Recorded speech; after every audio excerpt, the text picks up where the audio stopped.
Perfecto. Perfecto, pues ahora sí empezamos.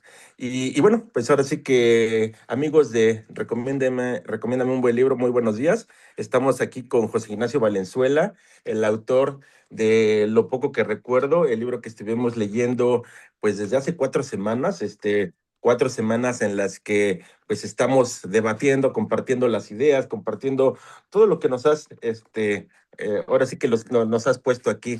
Y para comenzar, José Ignacio, pues bueno, queremos que nos cuentes, pues cómo surgió la idea inicial de esta novela. A ver, bueno, primero que todo, un gustazo estar aquí con todos ustedes.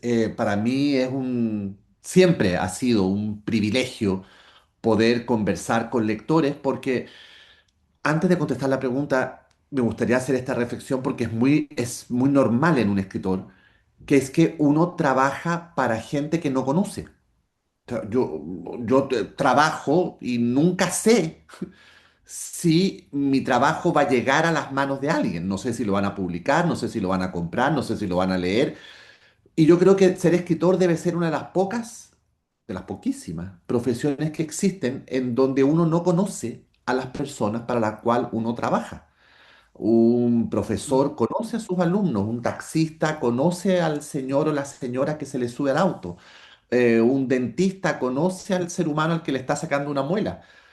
Pero uno cuando escribe hace un acto de fe, de suponer que eso que para uno es tan importante y para lo cual uno está dejándose la vida, porque así escribe, o al menos yo escribo así, si eso va a llegar a algún momento. Así que por eso yo cada vez que me invitan a un club de lectura, a dar una charla, a ir a un colegio, por distintos países, porque afortunadamente mis libros llegan a muchos países, entonces eso me ha permitido también poder conocer muchos lugares. Siempre digo que sí, siempre, porque es el momento que tengo de poder mirar a los ojos a la gente para la cual trabajo, conversar y escuchar sus críticas, sus comentarios, sus quejas, sus amores, lo que sea. Para mí es muy, muy importante. Y este libro en particular, bueno, viene formando parte de una serie de trabajos que yo he estado haciendo a nivel de thriller, a nivel de suspenso. Y esa serie comenzó, esa serie de trabajos, digamos, comenzó hace algunos años atrás cuando yo hice una serie de televisión para Netflix que se llamó ¿Quién mató a Sara? La hice el año 2021 creo que fue una serie que salió en Netflix, que tuvo muchísimo éxito, es una serie mexicana que se rodó y se grabó y se produjo y editó en México. Yo viví muchos años en México, por lo tanto para mí México es, que no se enteren los chilenos, yo soy chileno, pero bueno, es que se enteren porque lo he dicho mil veces, es mi patria finalmente. Cuando yo escribo una serie, un libro, lo que sea, siempre están situados en México porque me siento muy cómodo ahí.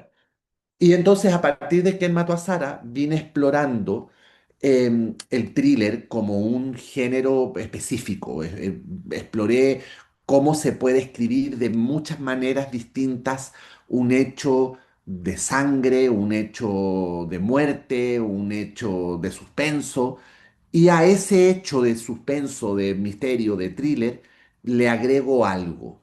Y ese algo que agrego en general siempre es melodrama, que es un género que en México pues conocemos todos muy bien. De hecho, México como país es prácticamente el padre del melodrama. O sea, por ejemplo, las telenovelas que se hacen no solamente en México ni en Latinoamérica, sino que en Turquía, en Estados Unidos, en todas partes, tienen un componente melodramático que tiene su origen en México. Por lo tanto, a mí me parece muy atractivo hacer estos híbridos, estas mezclas, donde por un lado tenemos un género tan clásico como el thriller, al que le agrego una capa de melodrama. Y en el caso de lo poco que recuerdo, bueno, ahí hay melodrama para conversar durante horas. Y todo este juego que hago con qué es verdad y qué es mentira, qué es un recuerdo cierto de no, mi mente es confiable, puedo confiar en los recuerdos de mi mente, en fin, todo ese juego que tiene desde el título el libro, viene de algo súper absurdo, súper prosaico y banal, que es que hará unos 4 años atrás, más o menos, yo estaba en el chat de WhatsApp con mis primos, somos todos muy unidos, y estábamos acordándonos de las navidades que pasábamos todos juntos en Chile en los 80. Y resultó que yo, por alguna razón, tenía una Navidad falsa absoluta en mi cabeza. Yo podría haber jurado por mi hija que en esa Navidad de que estábamos hablando habían pasado un montón de cosas que efectivamente no habían pasado. Y lo peor de todo es que yo podría haberme batido a duelo, haberme batido a duelo jurando que eso que yo decía que había pasado. Pero éramos 20 contra yo, entonces por lo tanto asumí que era yo el equivocado. Y después de reírme un rato y de reírnos del chiste, me quedé pensando y dije, pero ¿y por qué yo tengo ese recuerdo falso? ¿Qué pasó en mi cabeza que yo asumí como algo tan real y concreto, algo que nunca había pasado? Y entonces vino la pregunta después, terrible, ¿por qué? ¿Por qué mi mente reemplazó eso? ¿Por qué mi mente decidió que lo verídico, lo auténtico, lo que de verdad había pasado, no merecía ser recordado y lo reemplazó por una mentira? Y me quedé dando vueltas con eso y dije, ahí hay un tema súper interesante, ya sea para una serie de Netflix, ya sea para un libro, ya sea para una película, que son las cosas que en general escribo. Y entonces dije, me di cuenta en el fondo que no puede haber algo más terrorífico. Bueno, hay, pero ¿qué terrorífico es en el fondo? De pronto descubrir que algo que tú jurabas que era cierto no lo es. Y esa fue la premisa de lo poco que recuerdo. De ahí entonces vino la creación de un personaje, porque a alguien tenía que pasarle esto. A mí me encanta escribir sobre mujeres, me parece que las mujeres son personajes fascinantes, porque además tengo como desafío personal, por lo general, meter personajes femeninos en mundos masculinos. O sea, el mundo del thriller, por lo general, siempre es un mundo masculino, donde siempre hay un detective, en fin, son hombres. Tengo también muchas novelas, por ejemplo, de aventuras y de entretención para jóvenes, que también las protagonistas son mujeres, porque también el mundo de la acción, por lo general, Indiana Jones siempre es hombre, siempre el héroe es un hombre, en fin. Entonces decidí inventar una mujer y empecé a construir el libro en torno a esa pregunta. ¿Qué pasa cuando una mujer descubre que sus recuerdos no son ciertos? Y ahí empezó a desgranarse el libro, digamos. Entonces, bueno, ¿cuáles son los recuerdos ciertos? Los que de verdad ocurrieron. ¿Cuáles son las mentiras con las que ella reemplazó esos recuerdos ciertos? Y la pregunta para mí más importante es, ¿a quién le conviene que ella no recuerde lo que de verdad pasó? Así que un poco, Albert, de ahí viene el origen de este libro. Como ves, es un origen muy poco literario y muy poco elegante, una conversación de WhatsApp, pero hasta de eso se pueden sacar buenas ideas para los libros. Ok, muchas gracias. Edgar. Sí, súper interesante lo que nos dices. En otra ocasión estuvimos comentando también que a veces tenemos recuerdos falsos o recordamos las cosas un poco diferente que los otros. En reuniones nos ha tocado, sí, que recordamos algo que no es exactamente igual a lo que recuerda el otro. Sí, muy Claro. interesante. Muchas gracias, José Ignacio. Marian. José Ignacio, muchas gracias por estar aquí con nosotros. Mucho gusto. Nos decía Albert que disfrutamos mucho la novela, pero Me yo creo alegro. que más bien nos angustiamos mucho con la novela. Bueno, Eh, me alegro también, porque se supone eh, que para eso estaba escrita, para generar ansiedad y un poquito de estrés y un poquito de angustia. Sí, sí, yo la sentí así como en un ambiente muy onírico, como que, sí, ahí sí lo lograste, estaba yo como que esto está soñando, o que es verdad, que es mentira.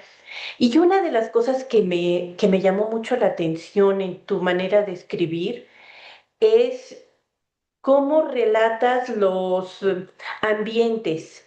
Mm. Empiezas a describir los ambientes de tal manera que uno se los puede imaginar muy bien.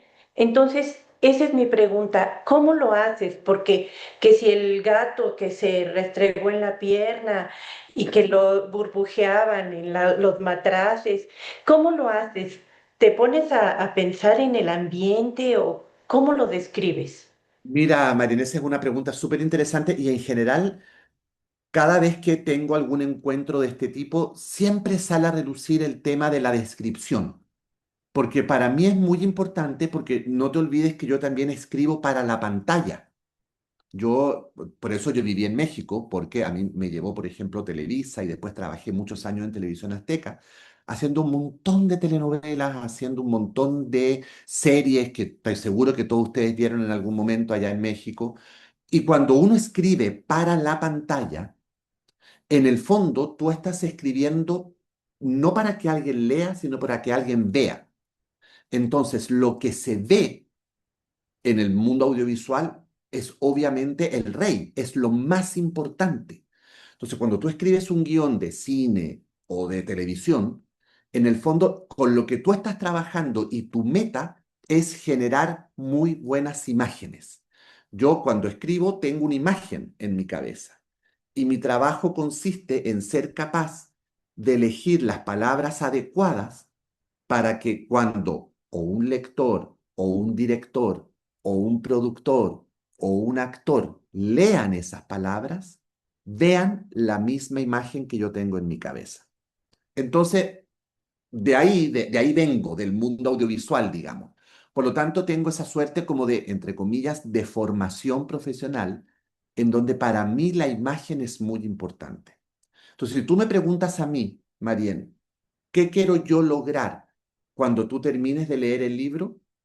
Es que tú lo cierres, tú lo dejes en tu mesita de noche, en tu buró, y tú tengas la sensación de haber visto una historia, no de haber leído una historia. Y para mí eso es lo más importante. Entonces, ¿cómo se construye eso?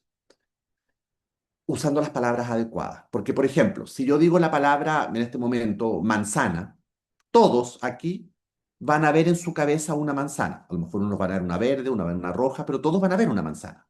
Si yo digo paloma, todos van a ver una paloma.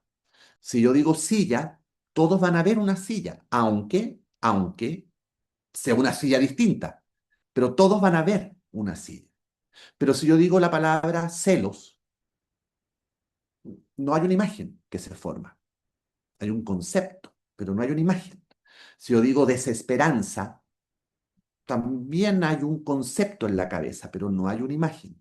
Por lo tanto, mi esfuerzo siempre es tratar de escribir con palabras que generen imágenes, para que tú tengas la noción permanente de estar viendo lo que estás leyendo. Porque además, esto es una teoría mía muy personal, digamos, mientras más ves como lector, más te implicas en la lectura, más difícil es dejar la lectura.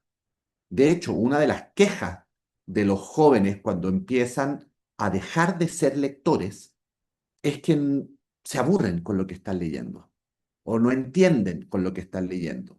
Y eso tiene una explicación muy simple. Cuando uno es un niño o una niña y está leyendo literatura infantil, toda la literatura infantil genera imágenes.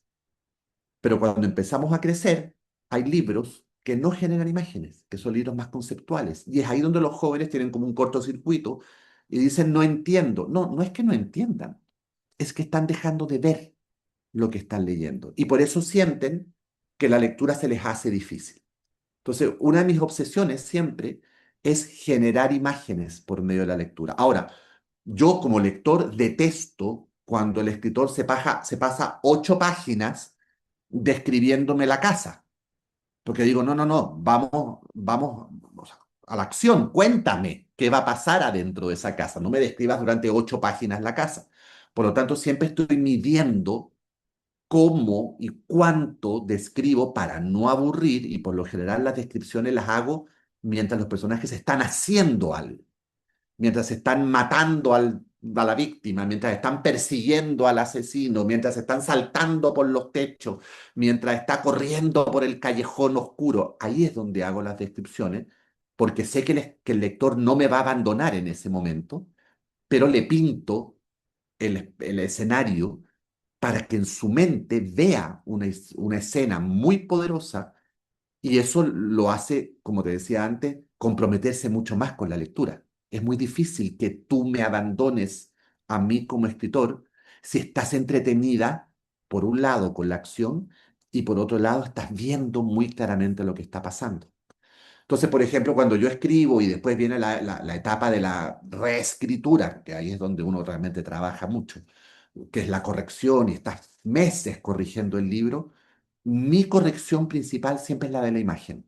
O sea, voy revisando frase por frase. Esta frase genera una imagen, después este párrafo genera una imagen, después esta página genera una imagen, y si no, esos son los cambios que hago.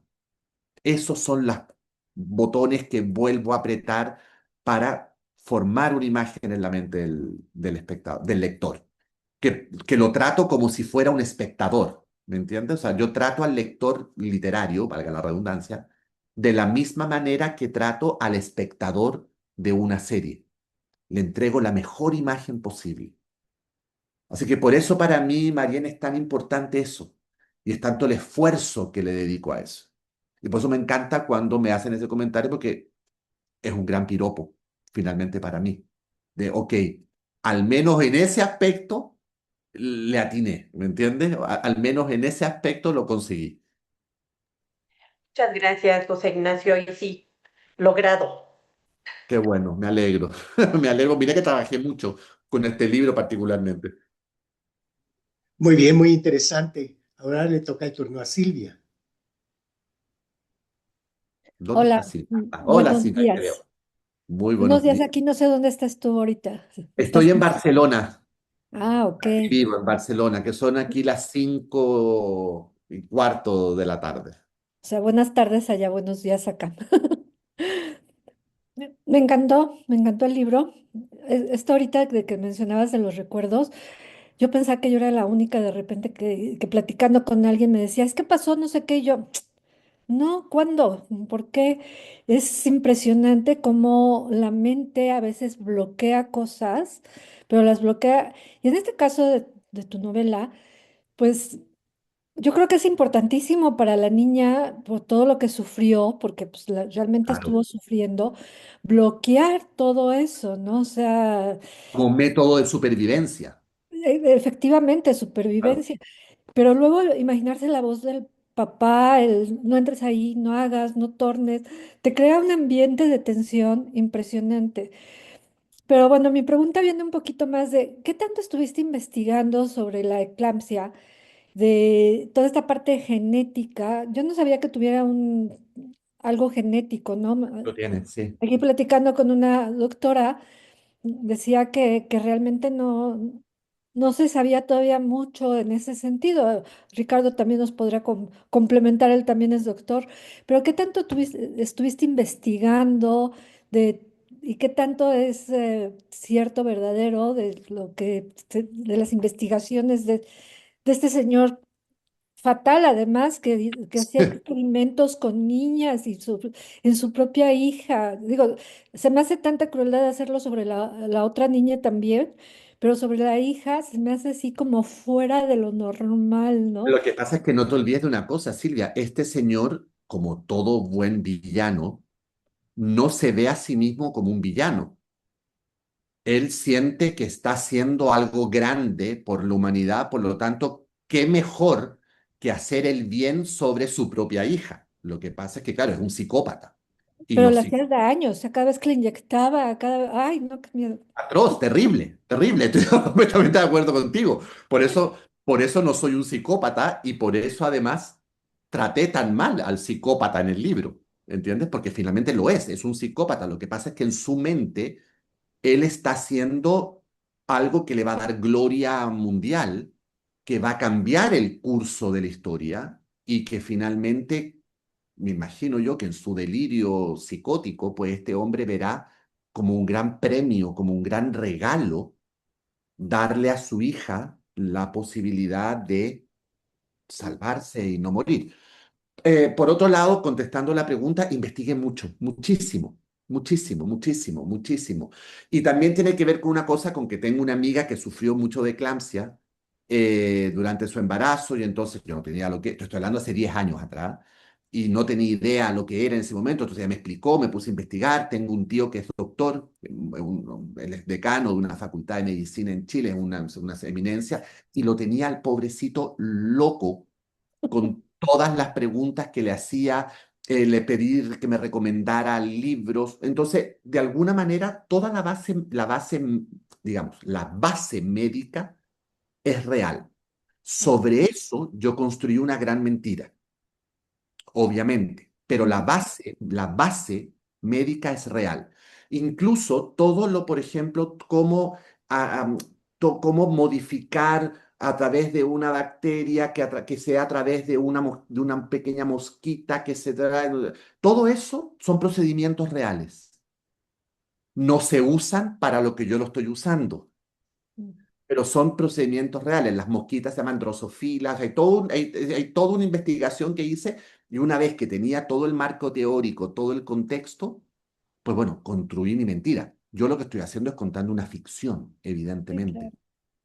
No es porque también tuve que tener mucho ojo para que todo el componente médico no se sintiera aburrido, ¿me entiendes? Pesado, que no entorpeciera la lectura, que de pronto los lectores dijeran, bueno, pero ¿en qué momento se convirtió esto en un tratado sobre medicina? No pasaba por ahí. Entonces también me tocó seleccionar muy bien cómo meter la información médica para que el lector sintiera que lo que el doctor estaba haciendo, pues tuviera una base científica real, pero que no se convirtiera como en una piedra, en un ancla para la lectura y que el lector dijera, ay, no, y llegar hasta ahí en su lectura, ¿me entiendes?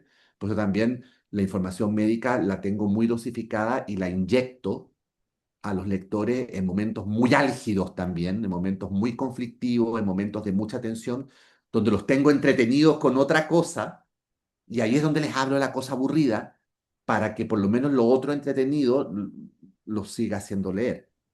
Pero sí, me tocó leer muchísimo, investigar muchísimo, mucho más de lo que aparece en el libro, ¿ah? claro. Muchísimo más. Sobre todo, además, porque mi protagonista también es científica. Y yo, por ejemplo, no sé, cuando hablo con mi tío, que es médico y es gastroenterólogo, entonces él no dice, no sé, no dice lo operano, sino que le habla de la incisión. O sea, los médicos tienen un lenguaje propio también.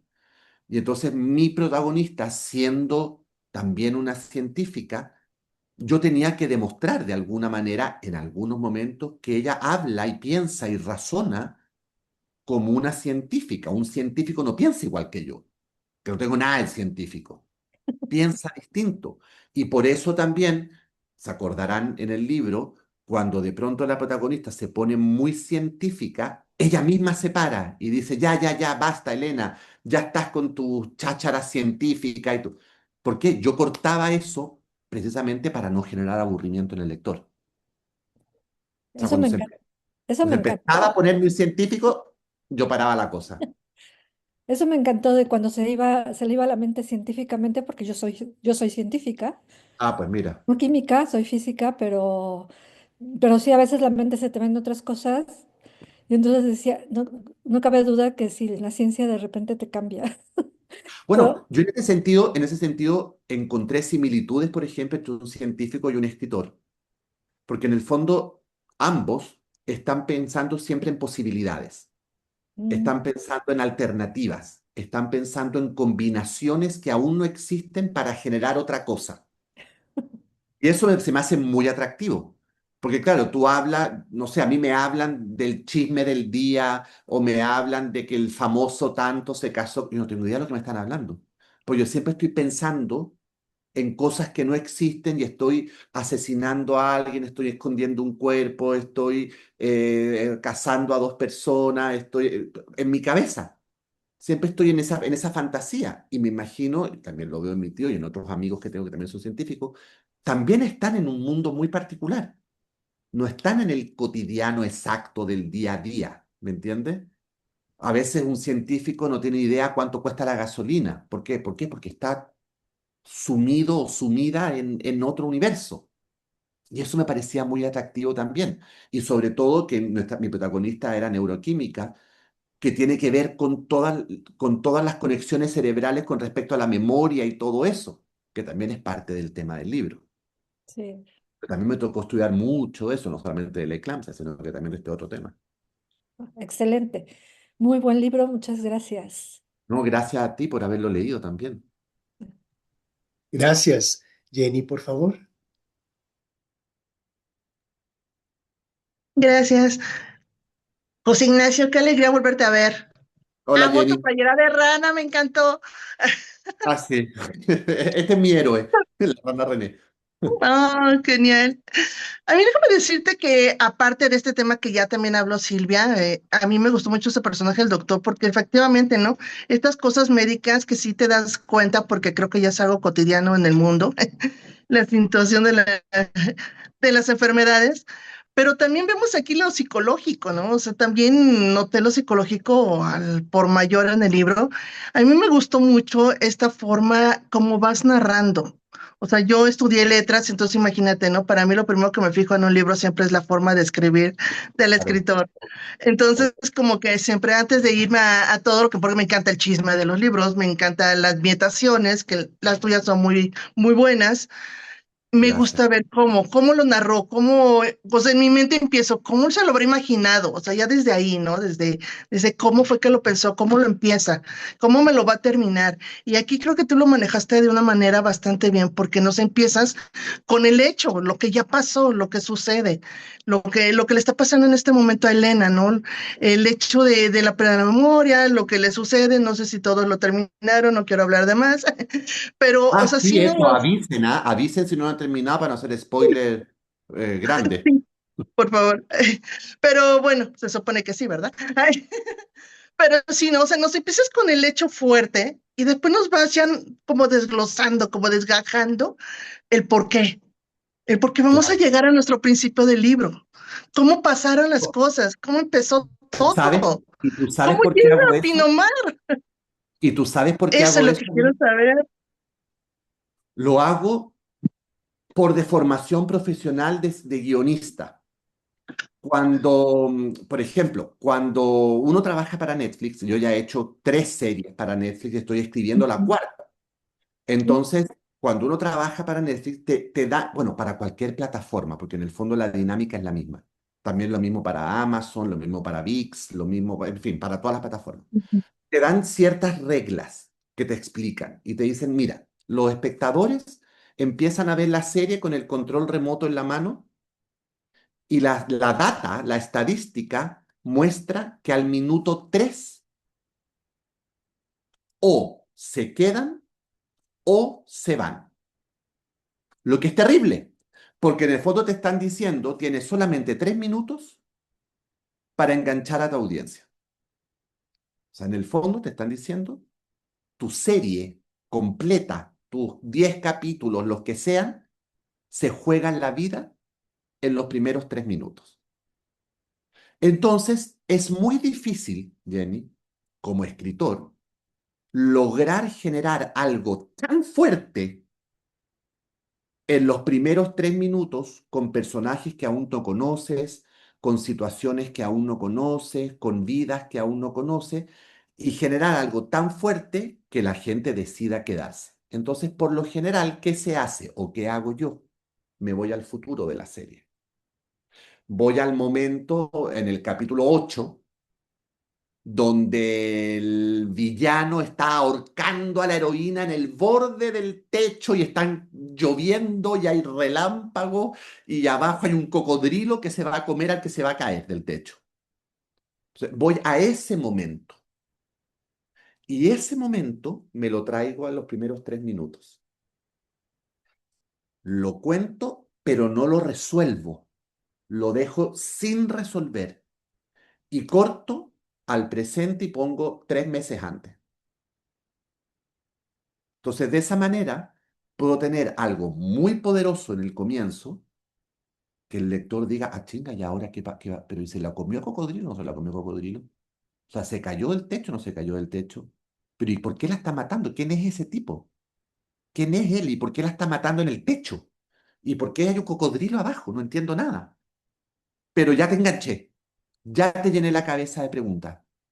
Y después retrocedo y empiezo a contar mi historia hasta que llego a ese punto de nuevo.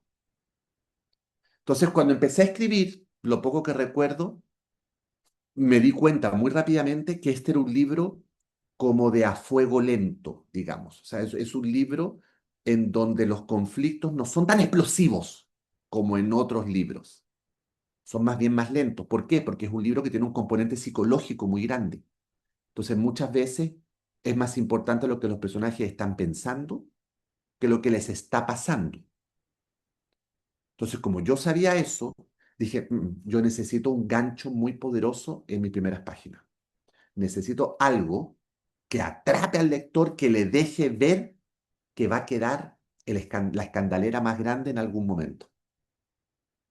Entonces, por eso, cuando estaba escribiendo el libro, dejé ese primer capítulo como en blanco, digamos. Cuando escribí la escena de la jeringa hacia el final del libro, con ella, los 15 segundos, bla, bla, bla, saqué un extracto de ahí y lo pegué al principio. Y dije, "Ay, ahora puedo respirar tranquilo. Ya tengo mi libro estructurado, digamos. Pero por eso lo hice, porque es el gancho que yo tengo. Ahora, les contaré también que lo poco que recuerdo es tal vez, bueno, este y el anterior. No sé si tienen el libro ahí, y no, ustedes tienen la edición mexicana del libro. Yo creo que en la solapa, la solapa posterior, digamos, la del final, la contratapa, no, la otra, está la fotito, exacto, ahí está la fotito de un libro mío que se llama Cuando nadie te ve, que forma parte del universo Pinomar. O sea, cuando nadie te ve, lo escribí antes, que lo poco que recuerdo, y cuando nadie te ve también sucede en Pinomar. De hecho, una casa importante del Cuando nadie te Ah, ve, es la casa donde vive Elena en Pinomar. O sea, sí, les voy eso sí me di cuenta. Y eso es lo que también te quería preguntar. O sea, ¿Pinomar realmente existe? No, Porque me lo pones en el libro anterior, que también lo leí, y ahora me lo pones acá y dije, claro, ¡oh! Me y va a aludió. aparecer va a aparecer en un tercer libro. Va a aparecer en un tercer libro.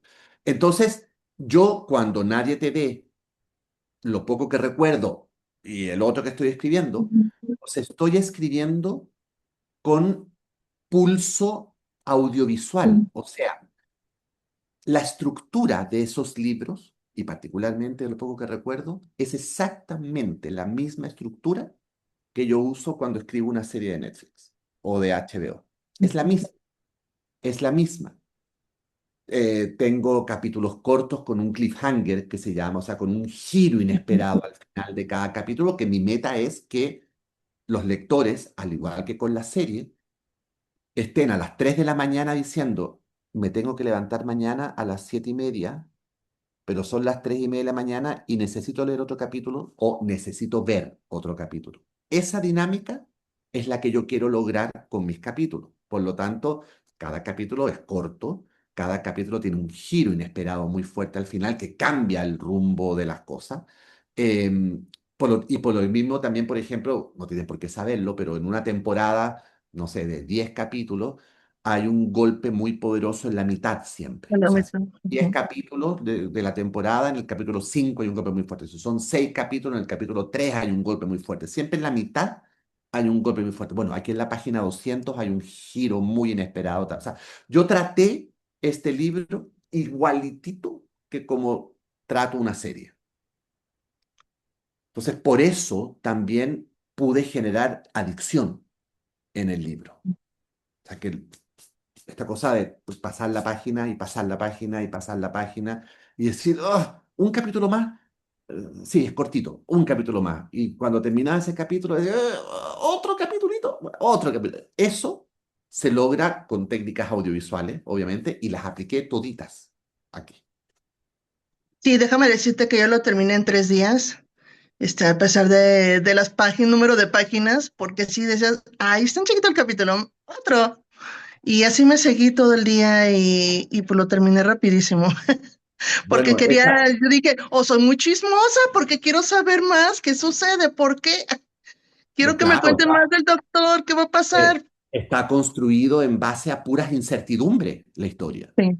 Y es Sí, un porque acto te hace dudar humano, hasta del esposo. bueno, bien dudada. Sí, sí, no, pero excelente el libro. Muchas gracias, José Ignacio. De verdad, es un gusto poderte escuchar. Muchas, muchas gracias. Muchas gracias, Keila. Ya vimos tu pregunta, la vamos a leer después del turno de Alejandra. Ale, por favor.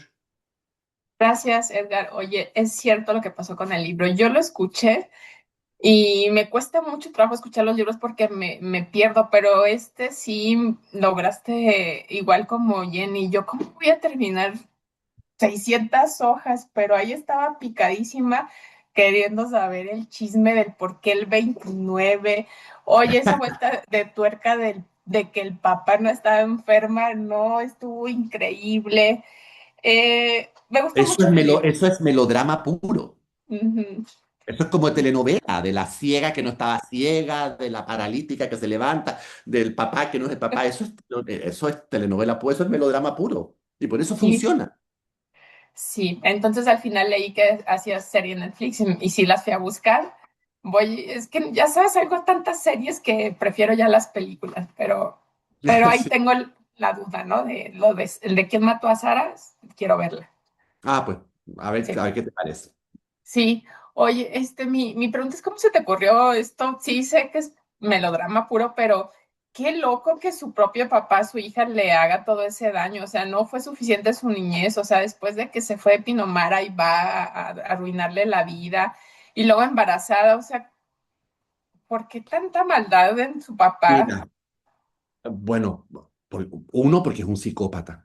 Pero segundo, y esto es un componente humano que a mí en lo personal me estremece mucho. Ujú, Eh, para otra serie que estaba tratando de armar, me puse a investigar sobre abusos humanos. Y es estremecedor darse cuenta que en el 95% de los casos de abuso, por ejemplo, físico, sexual, emocional, son cometidos por familiares, son cometidos por personas cercanas. O sea, creo que en el caso, por ejemplo, de las violaciones femeninas, creo que solamente el 12% de las violaciones femeninas ocurren de manera azarosa de que alguien viole a alguien en la calle, ¿me entiendes? Pero el resto son los abuelos, son los papás, son los tíos, son los primos. Es terrorífico el ser humano lo que puede llegar a generar. También para una serie que terminó siendo un libro escribí hace varios años atrás, me puse a investigar. ¿Se acuerdan sobre este caso de un papá que tenía en el sótano a una hija? La tuvo como por 20 años, le decían el monstruo de Ámsterdam, y la violó tantas veces que tuvo como 8 hijos con su propia hija, y era el papá. Entonces, todas esas cosas se van quedando, obviamente, en mi mente. Y cuando construyo monstruos, porque en el fondo eso es lo que estoy construyendo, em, te das cuenta que el monstruo más miedo da cuando más cercano está a ti. Da mucho, a mí me da mucho más miedo el señor este que tenía la hija en el sótano que Freddy Krueger, por ejemplo, que un monstruo con 3 cabezas y una baba que le sale por la boca. Me da mucho más miedo ese señor porque podría ser mi vecino, podría ser mi tío. Entonces, el monstruo como imagen, el monstruo como villano, el monstruo como este ser que genera dolor, muerte, sangre, etcétera, mientras más normal y cercano es, más miedo da.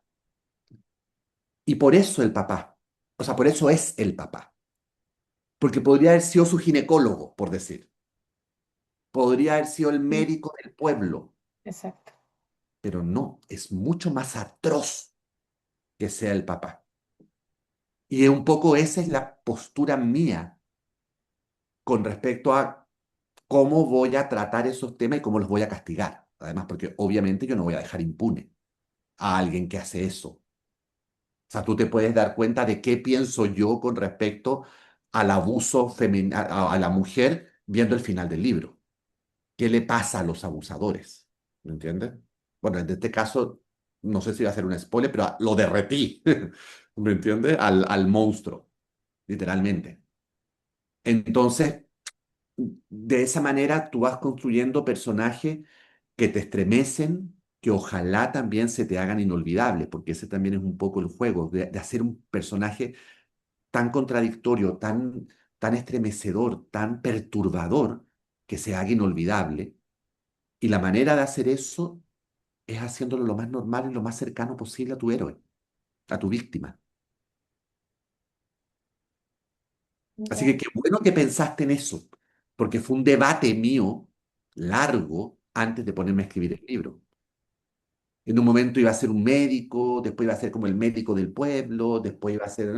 después, en un momento como de revelación dije, no, no, no, no, no, es peor. O sea, la, la, la lucha de ella es una lucha con su propia historia, no con una historia que le pertenece a otro personaje.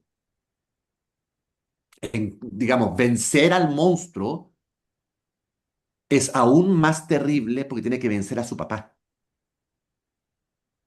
Sí, gracias, increíble. Sí, un monstruo que no voy a olvidar. Claro, o sea, de pronto es como si yo descubriera, no sé, que mataron a mi vecina y me pongo a buscar al culpable y el asesino es mi papá. ¿Qué hago? ¿Lo entrego o no? O sea, mi conflicto es aún mayor si el culpable que estoy buscando es alguien cercano a mí. ¿Entiendes? Sí, muchas gracias, Ese es el José. conflicto. Sí, increíble. Lo causaste. Ay, qué bueno, me alegro. Me costó, ¿ah? Me costó mucho. Creo que es el libro que más me costó escribir, me ha costado escribir. Y mira que tengo como 30 libros. Ok. Voy a leer la pregunta de Keila. Es su turno, pero está en el trabajo y al parecer no puede prender su micro. O se den Eh, cuenta, Keila, disimula, disimula. dice, perdón, el libro lo disfruté mucho, al grado que después de la mitad no paré. Pinomar es intrigante, bonito, perfecto, pero con cosas raras. Gracias por la historia. La pregunta que me quedó es por la mamá de Elena. Quería el chisme completo. ¿Qué vio? ¿Qué supo? ¿La amenazó? Bueno, lo que yo pienso es que la mamá de Elena, que además es un personaje que en el presente ya no juega nada, porque pues ya se murió, ya desapareció, ya no está. Parece que te están hablando, Keila, tu jefe. Sí, también. No, yo disimulo, tú tápame. El personaje de la mamá es un personaje muy secundario, muy de atrás, digamos, pero clave en el sentido de que la mamá es la que separa a la hija del padre. Y yo necesitaba que la hija no hubiese tenido gran contacto con el padre durante muchos años. Y entonces la solución que encontré para eso fue obviamente un divorcio, obviamente una separación física, geográfica. Unos se fueron para un lado, otros se quedaron en otro lado. Y algo que esta mujer había visto o había escuchado o había descubierto que le provocó tal horror que no quiso que su hija tuviera contacto con este monstruo. Y efectivamente, ¿qué fue eso? Bueno, fue que el padre al vacunar a muchísimas mujeres, mató a muchísimas mujeres. Entonces, todavía no se sabía qué tan monstruo era este padre, pero la madre descubre que el padre, su esposo, el padre de su hija, es el responsable de una matanza. Su esposa descubre además que el pueblo se está prácticamente levantando contra este hombre y ella dice que mi hija se queda aquí, no es seguro. Entonces, eso es lo que motiva a la madre a ese 29 de abril, que es el día de mi cumpleaños, por eso lo puse para que no se me olvidara, agarrar a la hija y sacarla de ahí. O sea, ese día todo cambia, ese día se le cae la venda a la esposa, a la madre de Elena, con respecto a su marido, se da cuenta que su marido es un irresponsable, se da cuenta que su marido no es un buen médico ético, si es que se está saltando etapas, si es que está vacunando gente con vacunas que no están aprobadas, con vacunas que no han estado testeadas, en fin, bla, bla, bla, todo lo que cuento ahí. Por lo tanto, no es seguro para una hija. tener a un padre hacia al lado tan desorbitado. Y por otro lado, el pueblo está teniendo una reacción muy violenta contra los Hauser y su hija es una Hauser. Por lo tanto, hay que sacarla de ahí rápidamente. Sí, muchas gracias, Ricardo. José Ignacio, Hola, muy Ricardo. buenas, muy buenas tardes allá, muy buenos días acá a todos. Bueno, ya has hablado mucho de la composición y todo esto, pero quería contarte algo antes de eso. Yo le A ver, comentaba a Ed que a mí se me hacía una película, estaba muy entretenido con la película, ¿no? qué Y bueno. hay varias cosas que a lo mejor yo vi y quiero saber si estoy bien, ¿no? Tienes tres narradores dentro del libro. Una narradora que es Elena, que está en primera persona, otro narrador que es Kevin Bryan, que es en primera persona, y tienes un narrador, como omnisciente, pero no Sí, confiable, ¿no? sí, Y la combinación de estos no se notan mucho dentro del mismo, ¿no? Y eso me gustó mucho porque finalmente juegas con voces y unos te dan la opinión de lo que están viviendo y otros te da diciendo el contexto, y eso está padre.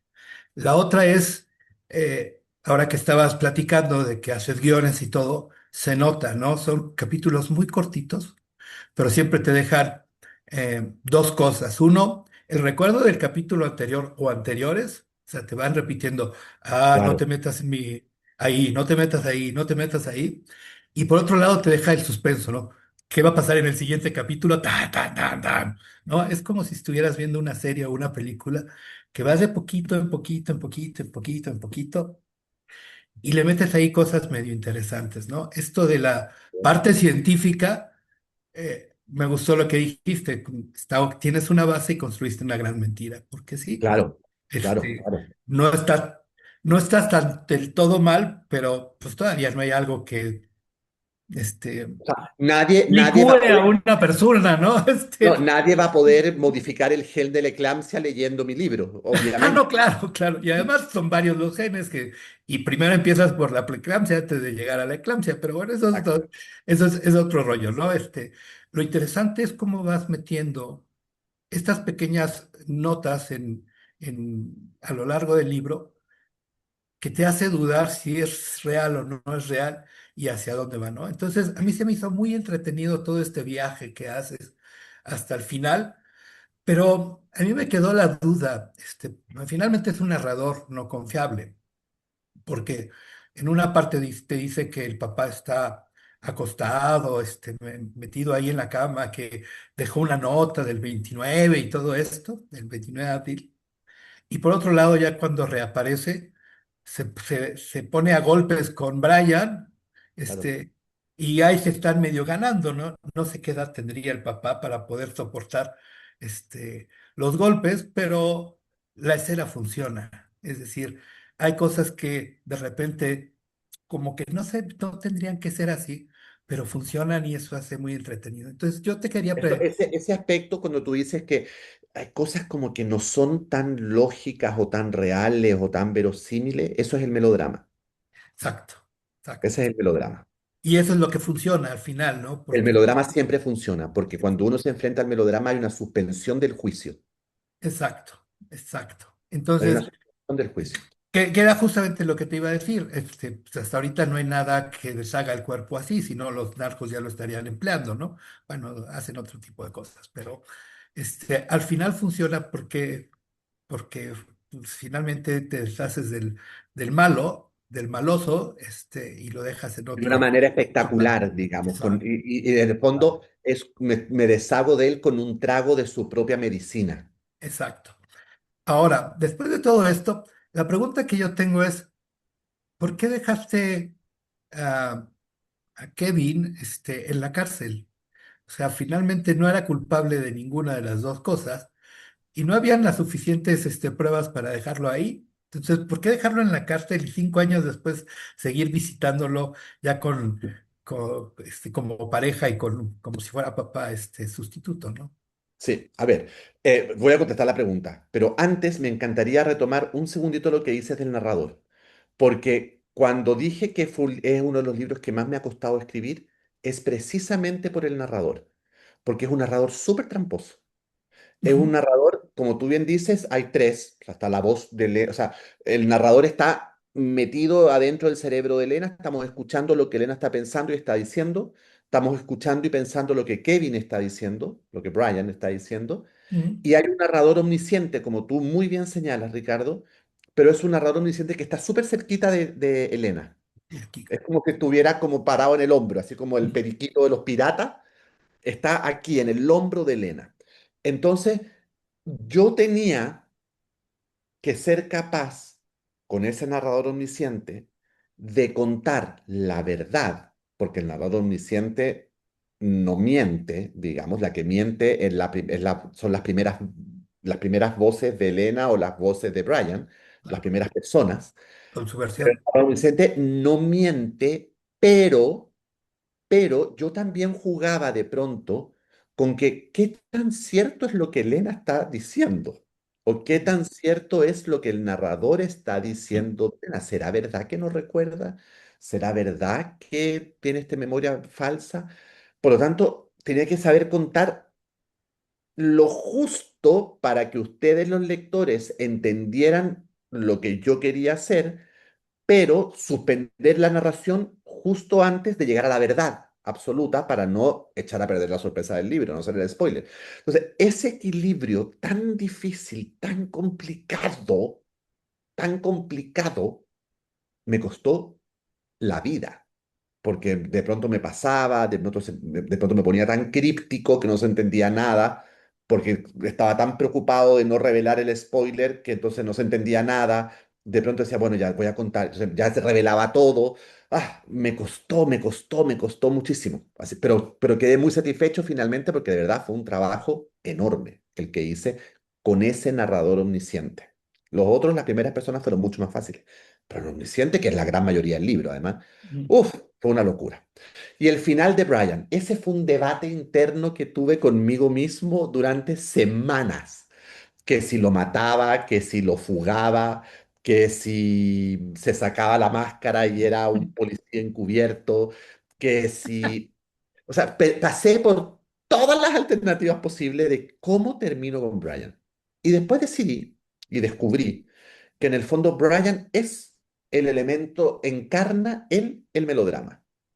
Brian es la encarnación del melodrama. Es él el que fue acusado injustamente en el pasado. Es él el héroe romántico que se enamora de la mujer que en el fondo no debe. Es él el que hace cosas buenas pero que parecen malas. Él es el héroe trágico por antonomasia. Él es el melodrama con patas que anda circulando por este libro. Por lo tanto, decidí darle un final melodramático. Ya. Decidí darle un final melodramático en donde él se sacrifica para, en el fondo, salvarle el pellejo a Elena. Porque si él retrocedía y decía, pues arréglatelas tú sola, y Elena no iba a salir bien parada. Porque estaba demasiado sucia la vida de ella alrededor. Por lo tanto, ella fue la que inyectó al padre, ¿me entiendes? O sea, ella es la que hizo, o sea, ella es la que había generado un montón de cosas. Ella era la que estaba casada con Daniel, que también murió. Era ella la última persona que había estado con la otra muchachita que también murió. O sea, por más que fuera inocente, mm, Elena no iba a terminar muy bien. Y entonces, como este hombre sabe que igual está jodido porque no ha podido probar que es inocente del caso anterior, por lo tanto, igual se iba a tener que dar explicaciones de eso, ¿me entiendes? Pues dice, bueno, déjame hacer mi último acto melodramático y de amor y te voy a regalar la libertad. En el fondo es eso. Y por eso ella fielmente lo va a ver todos los meses a la cárcel, porque ella sabe que ella está libre gracias a él. Es como Claro, el último, es el acto del gran héroe romántico. claro. ¿no? Pues funciona, insisto, al final funciona. Yo le decía a Edgar justamente eso, ¿no? No puedes dejar el libro porque los capítulos son muy cortos y dices, bueno, uno más, uno más, uno más, ¿no? Exacto. ¿Qué daño hace? ¿Qué daño hace? Exacto. No ¿Qué puedes daño dejar el hace? libro porque te van reforzando todas las ideas que tienes, pero te dejan ahí algo para que descubras, ¿no? Y no Ahora, puedes... hay una cosa, Ricardo. El último capítulo, el de la cárcel, digamos, Ujú. es, si tú quieres, el capítulo más meloso, más melodramático, más romántico, ¿verdad? Del libro. Pero cuando parece que va a ser puro melodrama y pura miel y pura, lo enveneno porque hago el giro final a través del hijo. Claro, claro, Y entonces tú terminas ese capítulo no diciendo, ay, qué melodramático, terminas diciendo, ¿y correcto, ahora? correcto. Pues muchas gracias, José Ignacio. Ha sido Gracias a un ti. placer escucharte y leerte. Igual, gracias, gracias, gracias. Ha sido un libro muy entretenido, José Ignacio, que nos tuvo divertidos, interesados. Al principio yo la verdad sí me sentí un poco confundido como ella, sí lograste meterme en el mundo de ella porque me sentía confundido que decía yo, ¿qué está pasando?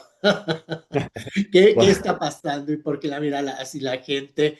Y sí, me puse a investigar de la eclampsia, también me puse a ver qué más habías escrito, yo no conocía tu pluma.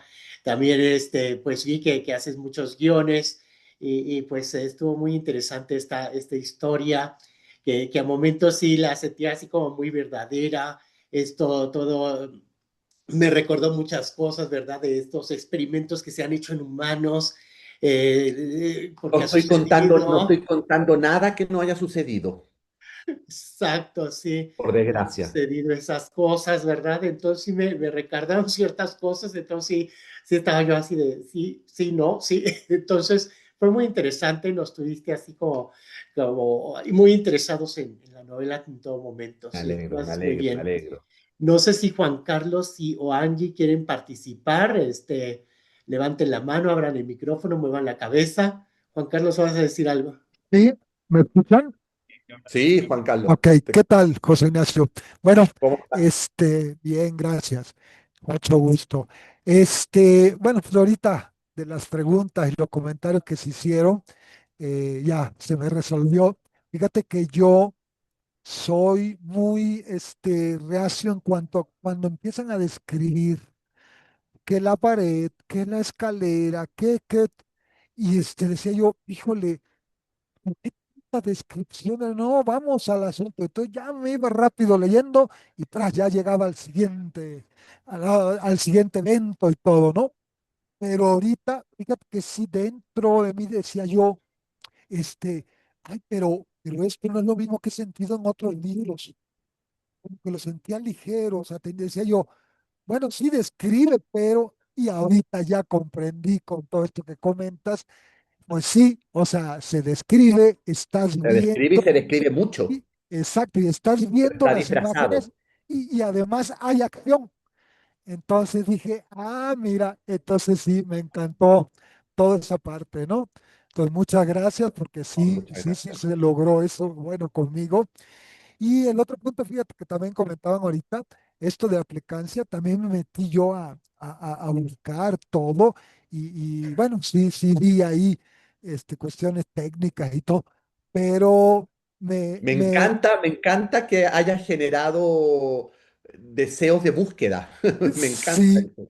y fíjate, y fue después ya que empecé a investigar y a leer, dije, bueno, por ahí, a la hora que ponen la pizarra, Joseph, que escribió ansiedad, gen, estrés, dije yo, mira, y ya después de haber leído de todo esto, dije, mira, en la actualidad una de las enfermedades que estamos sufriendo en la humanidad es este estrés y esa ansiedad de este entorno, de este planeta y todo. Y ya me fui más para allá en mi pensamiento y dije, no, ¿por qué no han inventado o hecho lo que Joseph dice? Pues no, ya lo que hay son medicamentos. Exacto, Entonces exacto. dije, ah, mira, y me gustó toda esa parte también, ¿eh? Pues me Pues alegro muchas muchísimo, gracias, me es alegro todo, muchísimas muchísimo. gracias. Y me encanta cuando me dicen que pasaban de un capítulo a otro y de un capítulo a otro. No se olviden que yo empecé mi carrera hace 30 años atrás escribiendo telenovelas. Y ahí sí que se trata de hacer que la gente pase de un capítulo a otro, pero con 24 horas de diferencia. O sea, cuando uno escribe una telenovela, la meta es que la gente termine de ver el capítulo, pegue un grito por el final del capítulo y que al día siguiente dejen de hacer lo que estén haciendo o tomen el pecero antes para llegar a la casa, lo que sea, pero no se pueden perder ese capítulo.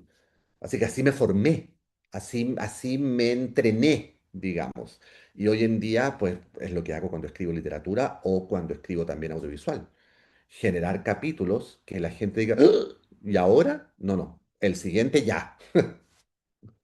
Pues lo cumpliste, porque así ahorita tuve que levantarme, lo leí a las 6 de la mañana. Ándale, me encanta, me encanta.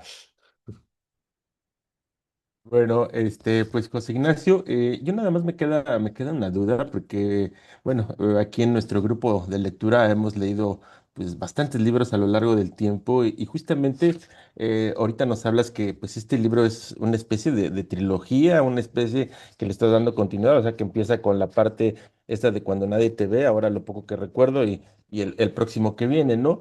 Eh, yo no lo sabía, no desconocía totalmente eso, pero ¿hay alguna relación que podamos hilar entre el libro pasado y este o Son, simplemente... Albert, son totalmente independientes, son libros completamente independientes, no forman parte de una saga, digamos, en donde algo que pasó en el primero tenga repercusión en el segundo, para nada, son personajes distintos, son épocas incluso distintas, lo único que los une son, es el pueblo.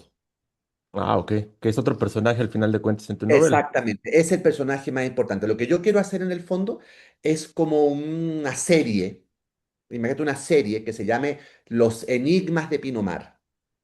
Ah, ok, Y perfecto. cada libro es un enigma distinto. De hecho, si tú abres el libro, lo poco que recuerdo, antes de que comience la historia hay un párrafo donde comienza, creo que dice, los habitantes de Pinomar. Sí, sí, eh, bueno, ese párrafo, muéstralo a la cámara para que los demás lo vean. Ese párrafo, que así comienza el libro, con ese párrafo que dice, este era uno de esos misterios, ese párrafo se repite idéntico en Cuando nadie te ve y se repite idéntico en el tercero que estoy haciendo y en el cuarto y bla, bla, bla. O sea, ese párrafo es lo único que comparten los libros. ok, Lo único que ya, ya comparten los entiendo. libros. Pero digamos que lo que yo estoy generando es un pueblo, una localidad, una ciudad, un balneario, una colonia, porque ni siquiera sé lo que es Pinamar. Es ahí un espacio geográfico donde pasan cosas atroces en esta escenografía particularmente perfecta. Ok, pues bueno, pues tendremos que Así que esperar. si algún día leen Cuando nadie te ve, léanlo de manera completamente independiente, pero se van a dar cuenta que la casa es la misma. O sea, se van a empezar a dar cuenta que hay descripciones similares de los espacios del cementerio, de la plaza, en fin, se empiezan a repetir locaciones, no historias. Perfecto, pues José Ignacio, te agradecemos el que hayas estado aquí con nosotros respondiéndonos nuestras dudas y complementando la lectura que definitivamente hacen una experiencia mucho más agradable, mucho más amena. Y a nombre de todos los amigos de Recomiendan un buen libro, agradecemos que nos hayas acompañado. Te vamos a pedir el favor de una foto final. Perfecto, no Será una tengo foto para digital de mientras. mostrarlo. Sí, y ya pues cuando salga el nuevo libro, pues aprovechamos para comentar el último libro y el primer libro que nos falta. ¿Va? Una, dos y Perfecto. tres. Listo. Pues muchas gracias, Fabuloso. José Ignacio, y gracias a todos los que nos acompañaron este día. Muchas gracias a todos. Fue un placer enorme y espero conversar de otros buenos libros también y de otras historias que no existan, pero que existan en nuestras cabezas. Claro que sí. Pues muchas gracias, saludos hasta Muchas Barcelona. gracias a Que todos. estén muy Gracias bien. a Bonito todos, día. Muchas gracias. Adiós. Hasta gracias. pronto. Hasta pronto. Ándale.